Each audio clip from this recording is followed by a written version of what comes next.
Hello guys, പുതിയൊരു വീഡിയോയിലേക്ക് ഏവർക്കും സ്വാഗതം.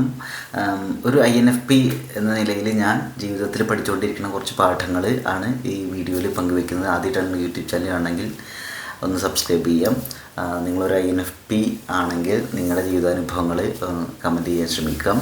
നിങ്ങൾ ഒരു INFP ഫ്രണ്ട് ഉള്ള ഒരാളാണെങ്കിൽ അല്ലെങ്കിൽ INFP പേഴ്സണാലിറ്റി ഉള്ള ഏതെങ്കിലും ഒരു വ്യക്തി നിങ്ങളുടെ ജീവിതത്തിലുണ്ടെങ്കിൽ അവരുമായിട്ടുള്ള നിങ്ങളുടെ ഒരു എന്തെങ്കിലുമൊക്കെ ഓർമ്മകൾ നിങ്ങൾക്ക് പങ്കുവെക്കാനുണ്ടെങ്കിൽ കമൻറ്റ് സെക്ഷനിൽ എന്തെങ്കിലുമൊക്കെ കമൻറ്റ് ചെയ്യുക, അങ്ങനെ എന്തെങ്കിലുമൊക്കെ ചെയ്യാം. ഓക്കെ, ഒരു INFP എന്ന നിലയിൽ ഞാൻ കാട്ടിക്കൂട്ടിയിട്ടുള്ള കുറേ അബദ്ധങ്ങൾ, അതേപോലെ ഞാൻ പഠിച്ച കുറച്ച് പാഠങ്ങൾ, ഫ്യൂച്ചർ പ്ലാൻസ്, അങ്ങനെയുള്ള കുറച്ച് കാര്യങ്ങൾ ജസ്റ്റ് ഒന്ന് ടച്ച് ചെയ്തിട്ട് പോകാമെന്ന് വിചാരിക്കണം.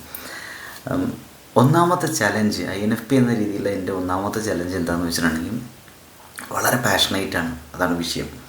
ഒരു തരത്തിൽ പറഞ്ഞത് നല്ലതാണ്, വളരെ പാഷനേറ്റാണ്. ഏതെങ്കിലും ഒരു മേഖലയിലേക്ക് ഇറങ്ങിയിട്ടുണ്ടെങ്കിൽ, ഒരു കാര്യത്തെ ഇറങ്ങിയിട്ടുണ്ടെങ്കിൽ അതന്നെ മൈൻഡിൽ അതിന് അടിപൊളിയായിട്ട് ചെയ്യാനുള്ള സംഭവം. പക്ഷേ വിഷയം എന്താ വെച്ചാൽ ഇത് നമ്മളെ പലപ്പോഴും എന്താ വെച്ചാൽ അതിലേക്ക് ഇപ്പോൾ ഒരു വ്യക്തി, നമുക്കൊരു വ്യക്തിനെ ഇഷ്ടമാണ് വിചാരിക്കുക, പിന്നെ തന്നെ മൈൻഡിൽ തന്നെ മൈൻഡിൽ വെച്ച് ഇങ്ങനെ ഓവറാണ് സംഭവം. അത്രയൊന്നും ആവശ്യമില്ല ശരിക്കും. നമ്മളിപ്പോൾ എല്ലാ കാലത്തും അങ്ങനെയാവും നല്ല പറഞ്ഞു വരുന്നത്. നമ്മൾ വളർന്നു വരുന്നതിനനുസരിച്ചിട്ട് നമ്മുടെ ഓരോ സ്റ്റേജിലും നമുക്കതിനെ വേണ്ട രീതിയിൽ ബാലൻസ് ചെയ്ത് കൊണ്ടുപോകാനൊക്കെ കഴിയുന്നുണ്ടായിരിക്കും. പക്ഷെ വിഷയം എന്താണെന്ന് വെച്ചിട്ടുണ്ടെങ്കിൽ നമ്മൾ പലപ്പോഴും നമ്മൾ ചില കാര്യങ്ങൾ അപ്പം പറയേണ്ട ചില കാര്യങ്ങളുണ്ടായിരിക്കും. ചില കാര്യങ്ങളെന്ന് പറഞ്ഞിട്ടുണ്ടെങ്കിൽ അത് ഹൈഡ് ചെയ്ത് വെക്കേണ്ട സാധനങ്ങളുണ്ടാവും. ചില കാര്യങ്ങളെന്ന് പറഞ്ഞാൽ ആ സമയത്തല്ല അത് പറയേണ്ടി വരും. അങ്ങനെയുള്ള കുറേ കാര്യങ്ങളുണ്ട്. പക്ഷേ ഈ ഒരു ബാലൻസ് പലപ്പോഴും നഷ്ടപ്പെടും. നമ്മളെന്താ കാര്യം എന്ന് വെച്ചിട്ടുണ്ടെങ്കിൽ, ഇപ്പോൾ ഒരാളോട് ഒരു കാര്യം സംസാരിക്കണം വിചാരിക്കാൻ, ഒരു ഉദാഹരണം പറഞ്ഞാൽ ഒരാളോട് ഒരു കാര്യം സംസാരിക്കണം. ആ കാര്യം അപ്പോൾ സംസാരിക്കണതിന് പകരം നമ്മളെന്ത് ചെയ്യുക, അയാൾക്കൊരു സർപ്രൈസ് കൊടുക്കുന്ന രീതിയിൽ അയാൾക്കൊരു കത്ത് എഴുതി, അല്ലെങ്കിൽ അയാളെക്കുറിച്ചൊരു കവിത എഴുതിയൊക്കെ. നമുക്കൊരു കാമുകിയുണ്ട് വിചാരിക്കുക, ആ കാമുകിയോട് ഇത് നേരിട്ട് പറയേണ്ട കാര്യങ്ങൾ നമുക്ക് പലപ്പോഴും എന്താ ചെയ്യുമെന്ന് വെച്ചിട്ടുണ്ടെങ്കിൽ അതൊരു കവിതയായിട്ടൊക്കെ അവതരിപ്പിക്കണത്, അല്ലെങ്കിൽ ഒരു കഥ എഴുതണു. അപ്പോൾ ഇങ്ങനെ ഒരു ക്രിയേറ്റീവായ രീതിയിൽ നമ്മൾ സാധാരണ രീതിയിൽ സംസാരിക്കേണ്ട കാര്യങ്ങൾ ക്രിയേറ്റീവായ രീതിയിലൊക്കെ പോകുമ്പോൾ അത് ആ കമ്മ്യൂണിക്കേഷൻ ഗ്യാപ്പ് ഉണ്ടാക്കും. മറ്റാൾ വരുന്നത് അതിൻ്റെ തലക്കുമല്ല അസുഖം ഉണ്ടാവും, അല്ലെങ്കിൽ ഇതേപോലെ കുറേ പ്രശ്നങ്ങളുണ്ടാവും. ഒരു പക്ഷേ നമുക്ക് കോമ്പാറ്റബിളായ ഒരാളെ കിട്ടാത്തത് കൊണ്ടായിരിക്കും അങ്ങനെയെന്നൊക്കെ നമുക്ക് ഒരിക്കലും തോന്നുന്നുണ്ടായിരിക്കും. പക്ഷേ എനിക്ക് പലപ്പോൾ തോന്നിയിട്ടുള്ളത് പിന്നീട് അത് ഇപ്പോൾ ചെയ്യുന്ന കാര്യങ്ങൾ കുറച്ച് ദിവസങ്ങൾ കഴിഞ്ഞാൽ, കുറച്ച് കാലം കഴിഞ്ഞിട്ട് തിരിഞ്ഞു നോക്കുമ്പോൾ എനിക്ക് തോന്നിയിട്ടുള്ളത് അന്ന് കുറേ പ്രാന്തത്തരങ്ങൾ കാണിച്ചുകൊണ്ടാണ് ഇന്ന് പലപ്പോഴും അനുഭവിച്ചുകൊണ്ടിരിക്കുന്നത് എന്ന്. വേറൊരു വിഷയം എന്താ വെച്ചിട്ടുണ്ടെങ്കിൽ ഫിനാൻഷ്യലായിട്ടുള്ളൊരു മെച്യൂരിറ്റി ഇല്ലാത്തതാണ്. അതായത് കാശ് ഉണ്ടാക്കണോ കാശ് കളയണോ, അത് ഇപ്പോൾ ഒരു പ്രത്യേകിച്ച് ഒരു ബിസിനസ് മൈൻഡ് സെറ്റുള്ള ആളുകളുടെ ഇടയിലാണ് നമ്മൾ ജീവിക്കുന്നത്. അപ്പോൾ നമുക്ക് നമ്മുടെ കാര്യങ്ങൾ, അത് ഫിനാൻഷ്യലായിട്ടുള്ള കാര്യങ്ങൾ നല്ല ഓർക്കം വരുന്നുണ്ട്. ഞാൻ വീഡിയോ ചെയ്യുന്ന സമയത്ത് എത്ര അറിയാം, 12:52. അപ്പോൾ ഇവിടുത്തെ ഒരു അവസ്ഥ എന്ന് വെച്ചാൽ രാത്രി 12:52. അപ്പോൾ ഇവിടുത്തെ ഒരു അവസ്ഥ എന്താ വെച്ചാൽ എന്താ പറഞ്ഞാൽ ഫിനാൻഷ്യലായി. ഇപ്പോൾ ഒരു ഉദാഹരണം പറഞ്ഞുതരാം. ഇപ്പോൾ ഒരു കിലോ ആപ്പിൾ വാങ്ങാൻ വേണ്ടി, എൻ്റെ ഒരു അനുഭവം പറഞ്ഞാൽ, ഒരു കിലോ ആപ്പിൾ വാങ്ങാൻ വേണ്ടി പോയ സമയത്ത് അയാൾ ഈ ആപ്പിളിൻ്റെ വെയിറ്റ്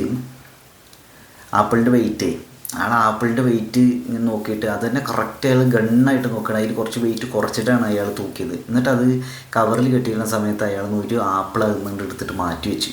അപ്പോൾ എൻ്റെ ഒരു അവസ്ഥ എന്ന് വെച്ചിട്ട് ഞാൻ അത് കണ്ടു. അപ്പോൾ എനിക്കത് വിഷമമായി. അപ്പോൾ ഞാൻ ഒപ്പം നമുക്കെന്താ വെച്ചാൽ ഈ ട്രോളെന്നൊരു സാധനം, അതേപോലെ ആൾ ഭയങ്കര ഭയങ്കര ഹ്യൂമർ ഭയങ്കര ഇഷ്ടമാണ്. നമ്മൾ ഹ്യൂമർ നല്ലൊരു മൂഡിലാണെങ്കിൽ അടിപൊളിയായിട്ട് ഹ്യൂമർ പറയുക, അല്ലെങ്കിൽ ഫുള്ള് ടെൻഷനായിരിക്കും, ഭയങ്കര നെർവസ് ആവും. ഇങ്ങനെയൊക്കെ അവസ്ഥ. ഈ ഒരു ലെവലിലേക്ക് സാധാരണ പോകാം.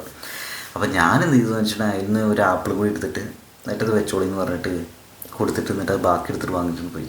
അപ്പോൾ ഞാൻ ഒരു പക്ഷേ അയാളുടെ ലൈഫിൽ അതൊരു വാല്യൂ ഉണ്ടാക്കുന്നുണ്ടാവില്ല. അത് അയ്യോ ഞാൻ ചെങ്ങനെ പറ്റിച്ചല്ലോ ആയിരുന്നു. പക്ഷേ പലരും ഇതിങ്ങനെ ചിന്തിക്കലില്ല. അവർക്ക് എന്താ വെച്ചാൽ ഒരാപ്പിൾ എക്സ്ട്രാ കിട്ടില്ല, ഞാൻ ആ പൊട്ടനെ വീണ്ടും പറ്റിച്ചല്ലോ, ഈ ഒരു സാധനമാണ് അവർക്ക് കയറ്. അപ്പോൾ ഇങ്ങനൊരു വിഷയം. അതേപോലെ ഞാൻ മൊബൈൽ റീചാർജ് ചെയ്യാൻ വേണ്ടിയിട്ട് ഒരു കടയിൽ പോയിട്ട്, ബാംഗ്ലൂർ കടയിൽ പോയപ്പം അയാൾക്ക് പൈസ കൊടുത്തിട്ട് ഏട്ടാ ഒന്ന് റീചാർജ് ചെയ്തിട്ട് പറഞ്ഞിട്ട് ഞാനവിടുന്ന് പോയി. അപ്പോൾ എൻ്റെ മൈൻഡിൽ ചിന്തിക്കുന്നത് അയാൾ റീചാർജ് ചെയ്യുന്നതാണ്, പക്ഷേ അയാൾ റീചാർജ് ചെയ്തില്ല. അപ്പോൾ സംഭവം വെച്ചാൽ നമ്മൾ ഇങ്ങനെ ഒറ്റപ്പെട്ട സംഭവങ്ങളിൽ നിന്ന് ജനറലൈസ് ചെയ്യാന്ന് പറഞ്ഞൊരു ബുദ്ധിമുട്ടൊക്കെ ഉണ്ട്. പക്ഷേ എനിക്ക് പലപ്പോഴും ഇങ്ങനെ സംഭവിക്കലുണ്ട്. എന്ത് ഈ കൊന്തയിൽ ഇങ്ങനെ ഇങ്ങനെ ഗ്യാപ്പ് എന്ന് പറഞ്ഞു. അപ്പോൾ ഇങ്ങനെയുള്ള കുറച്ച് സാധനങ്ങളൊക്കെ ഉണ്ട്. ഇതിൻ്റെ വേറൊരു വിഷയം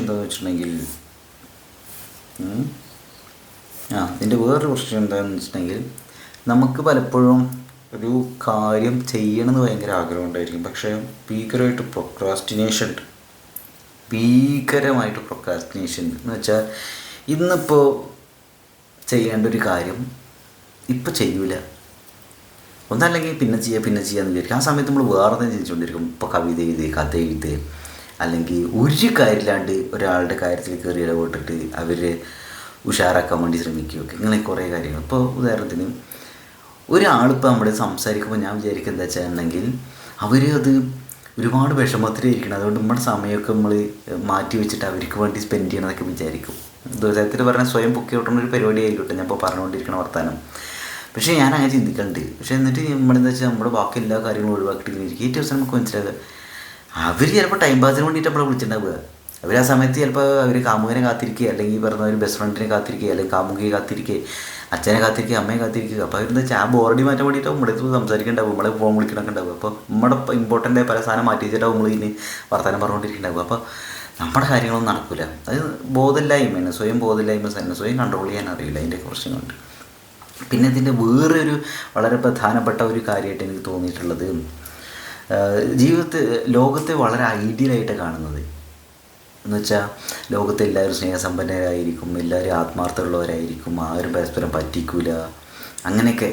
അതുപോലെ കുറേ ഇപ്പോൾ ഒരു 2 മാസം ഒരാളോട് സംസാരിച്ചില്ലെങ്കിലും അയാളോടുള്ള കമ്പനി നമുക്കുണ്ടായിരിക്കും, അയാൾ തെറ്റിദ്ധാരണകൾ ഉണ്ടാവില്ല, അങ്ങനെ കുറേ തോന്നൽ. കുറേയൊക്കെ ശരിയാവും, പക്ഷെ പലപ്പോഴും അത് പൊട്ടിപ്പളഞ്ഞ് പോലെ പണി.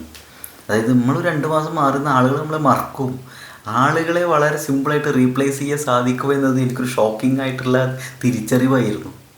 ഓക്കെ, എന്നെ സംബന്ധിച്ചോളം ഒരാളെ റീപ്ലേസ് ചെയ്യാൻ പറ്റില്ല എന്ന്. റീപ്ലേസ് ചെയ്യാൻ പറ്റും.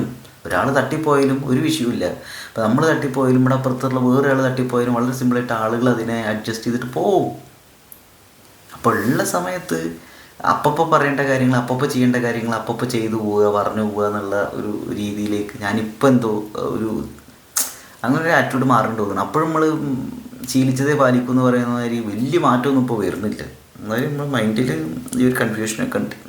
പിന്നെ ഇതിൽ വേറൊരു വിഷയം എനിക്ക് പറയാനുള്ളത്, ഇങ്ങനെ പബ്ലിക്കായിട്ട് പറയാൻ പറ്റുമോ ഇല്ലേ എന്നറിയില്ല. നമുക്ക് അനാവശ്യമായ പേടികൾ, എനിക്ക് അനാവശ്യമായ പേടികളുണ്ട്. ഫോർ എക്സാമ്പിൾ റിലേഷൻഷിപ്പിൽ പോകുമ്പോൾ ഇതിനു മുമ്പ് റിലേഷൻഷിപ്പുകളൊക്കെ പൊട്ടിപ്പാളീസ് പോയി, അതുകൊണ്ട് ഈ റിലേഷൻഷിപ്പ് പാളീസായി പോവോ എന്നൊരു തോന്നലൊക്കെ ഉണ്ട്.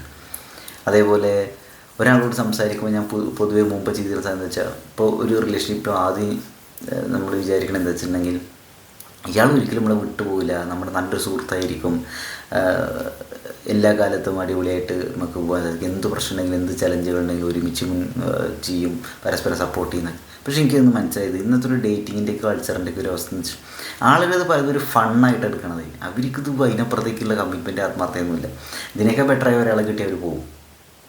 എൻ്റെ ഒരു അവസ്ഥ അങ്ങനെയല്ലേ, നമ്മൾ സന്തോഷവും സങ്കടവും എല്ലാം എന്താ പറയുക ജീവിതത്തിലുണ്ടായിരിക്കും. അതിൻ്റെ ഇടയിൽ ആ റിലേഷൻഷിപ്പിന് ഒരു കോട്ടം പറ്റരുത്. അഥവാ ലൈഫ് റിലേഷൻഷിപ്പ് ട്രൈ ആയി പോവുകയാണെങ്കിൽ അതിനെ എങ്ങനെയെങ്കിലൊക്കെ നമ്മൾ അടിപൊളിയായിട്ട് മാറ്റിയെടുക്കാൻ ശ്രമിക്കണം, സർപ്രൈസുകൾ കൊടുക്കണം, ഉണ്ടാവണം, അങ്ങനെയൊക്കെ. പക്ഷേ ആളുകൾക്ക് അങ്ങനെയല്ല.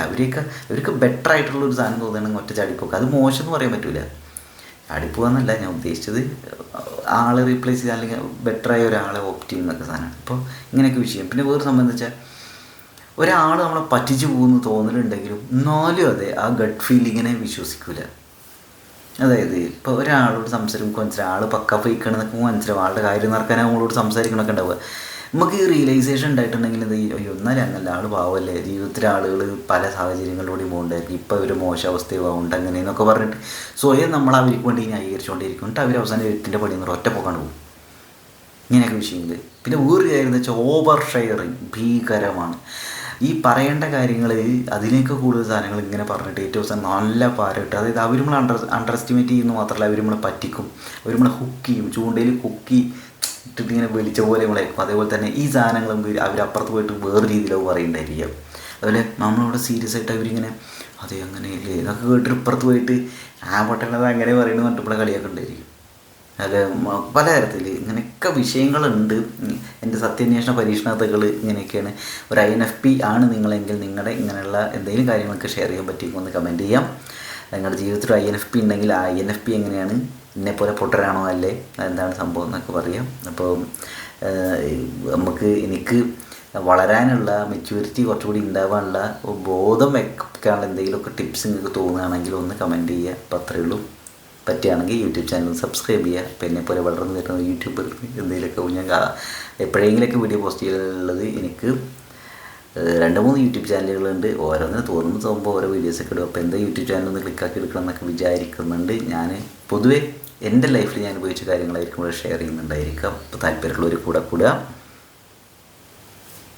Thank you.